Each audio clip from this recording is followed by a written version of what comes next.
Kayo'y nakikinig sa Target On Air. Target On Air.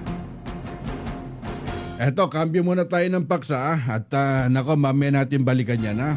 Siguro mas mainam may makausap tayo na isang congressman. Kumbagay siya mismo kausapin natin tungkol dito sa panibago na impeachment complaint na hinain kay BP Sara. Sabi ko nga sa inyo di ba? Ang kampo ni Congressman Ronnie Puno ng 1st District ng Antipolo, hindi na po interesado. Kumbaga maraming bilang na po sa Congress para bang siguro para bang nagsasawa na silang pag-usapan, di ba? Bagamat kailangan tugunan po yan, nakaantabay po tayo dun sa dalawang impeachment na yan. Na, kumbaga 10 days ang binigay po sa kampo ni BP Sara ha. Nako, ito nga, cambio tayo ng paksa at makibalita tayo. Alam nyo, ang Binyan City, sabi ko nga sa inyo, lagi nating ibinabandera at tayo mismo nagyayabang dito sa programa natin at napakaunlad na ha. Kumbaga siguro magaling po yung namumuno. Ito, nasa linya ng ating komunikasyon si Mayor Jel Alonte ng Binyan City, Laguna. Mayor Jel, magandang hapon po. Ay, Sir Carex, magandang hapon po sa lahat na nakikinig. Apo, at nako, salamat po sa pag-unlak po sa tawag namin. Tayo napapakinggan sa DCMA 1530. At Mayor, kayo nga magkwento, bali ano po yung mga programa natin dyan sa Binyan. Misa kapag dumadaan kami dyan kaya gusto namin kayo makakausap ng personal, Mayor. Actually, Carex, kanina nagunlad tayo ng ating Binyan School Fair para matulungan natin ang ating mga kabataan, Apa? especially the completers, grade 12 completers po, na makapaghanda kung saan po sila pwedeng mag-aral. At syempre, kami naman po sa City Government of Binyan ay patuloy po nating pinalalakas ang ating scholar ng bayan para po sa ating mga kabataan po dito sa lungsod ng Binyan. At syempre sa ating mga stakeholders, nagpapasalamat kami sa lahat ng mga private schools na nakisa at sa atin sa PUP. Ang kinikater ng ating Binyan City ay talagang nandun po silang lahat at syempre binibigyan po natin ng laya ang ating mga kabataan kung anong school ang gusto nilang tahakin or gusto nilang kuning kurso. Sila po ang ating pinamimili at tayo po ay may pamantayan lang at kami rin po ay pumipili ng mga magagaling na mag-aaral po dito na mga tagalungsod ng Binyan para naman po maging scholar ng Binyan. Apo, at isa po dun sa napakagandang programa nyo, kumbaga pagdating po dun sa sektor po ng edukasyon, at marami na akong mga nakausap dyan na talagang, kumbaga, time to time, tinutulungan nyo yung mga mag-aaral po dyan, Mayor. Yes, opo. Actually, talagang yun po at talagang pinapangarap din po ng inyong lingkod. Although ako po isang first termer, pero inaayos na po namin and hopefully bago po matapos ang aking unang termino ay mabuksan na po namin ang aming Binyan City College. Gusto po natin magkaroon ng Binyan City College State University, ang ating mahal na lungsod ng Binyan. Apo, at ang Binyan City po, bali ilang barangay po nasasakupan nyo dyan, Mayor? Meron po kaming 24 barangays po dito sa atin sa lungsod. Apo, at doon po sa binanggit niyo pong barangay, bali, paano niyo po hinahandle? Kasi may mga nakausap po kami dyan ng mga ilang barangay official. Ang ginagawa niyo pala, Mayor, itama niyo ako kung mali po ito nakausap ko na, kayo mismo bumababa sa mga bawat barangay community para alamin kung anong estado, anong kalagayan po nila, Mayor? Yes, opo, meron po ako, nag-ikot po ako sa barangay. Actually, lahat po yung mga pangangailangan at siyempre, kung ano sa abot po ng ating mga kaya, binibigyan po natin ng tulong or solusyon po kung ano po yung pangangailangan ng bawat isang barangay po dito sa ating mahal na lungsod ng Binyan.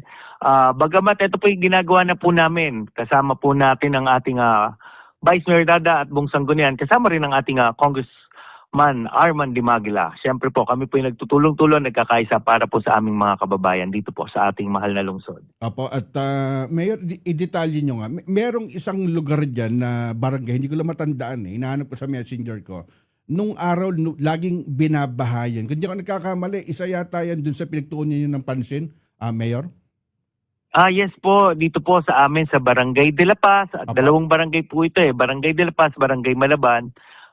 Pero yun nga po,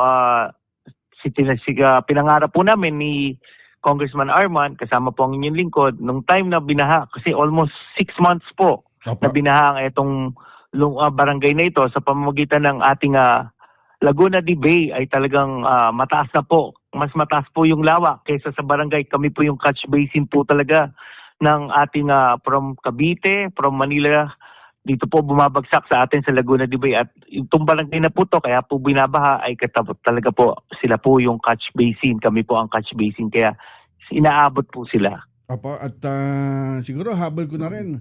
At natutuwa yung mga senior citizen, kumbaga tuloy-tuloy po yung ginagawa yung inisyatibo o programa po dyan, Mayor. Siyempre po yan, Karex, ang pwede natin pagmalaki. Dahil time po yan, itong time ng Vice Mayor po ako.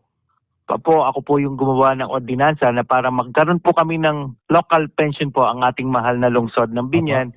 At ito po, talagang nagdire-diretso po. At siyempre, nung tayo po napagyan ng pagkakataon ng opportunity na nanalo nga po nitong nakarang 2025 election, pinatuloy po natin, mas pinalakas po natin. At yung mga nasa waitlist po namin na mga senior citizen na hindi pa nakakatanggap ng pension ay nasagawa na po natin. Itong December na ibigay ko na po lahat po ng nasa waitlist na senior citizens dito po sa ating mahal na lungsod ng Binyan ay nakatanggap na po ng benepisyo po galing sa lokal na pamahalaan po. Apo, at paano niyo po na-accommodate yung kumbaga na pagkakasya niyo doon sa pondo po, doon sa city government para i-download yung tulong doon sa mga senior citizen allowance po, Mayor? Yes, opo, talaga pong pinagandaan, talaga pong pinagplanuhan, talagang pinalagyan po natin ng budget para po makatulong po tayo sa ating mga senior citizens dito po sa ating mahal na lungsod. Dahil ang national po talagang nagbibigay rin po. Di ba po kaso yung national pension po ay hindi lahat po kaya ng mga senior citizens ay makikater po yung ating senior citizens dito sa Binyan. Yun po ang naisip po namin na talagang magkaroon ng sariling local pension dahil para mas makatulong po dito sa ating mga senior citizens dito po sa atin. Apo, at nagpapasalamat kami, Mayor. Baka meron kayong mensahe at samantalahin natin itong pagkakataon to, Mayor. Siyempre, Karex, sa lahat po ng kababaihan, hindi lamang po dito sa lungsod ng Binyan, sa buong bansa, Happy Women's Month po sa ating lahat. At siyempre, kayo po ang pag-asa. Especially kami nga pong mga tatay, mister, sabi nga, kung wala ang may bahay, wala ang kababaihan, hindi po magtatagumpay ang mga kalalakihan. Kaya sa ating pong mga kababaihan, sa ating mga lola, mga nanay, ate, Happy Women's Month po. At sa ating pong lahat, Karex, maraming salamat po sa pagkakataong ito. First time na nakasama kami sa DCME 1530. Maraming salamat po. At alam ko naman po, yung mga impormasyon na binibigay ng inyong programa ay talagang kapakipakinabang at nakapagbibigay impormasyon, tamang impormasyon sa bawat mamamayang Pilipino po. Apo, salamat po sa pagkakataon na Mayor Jel Alonte ng Binyan City, Laguna. Mayor, salamat po sa oras.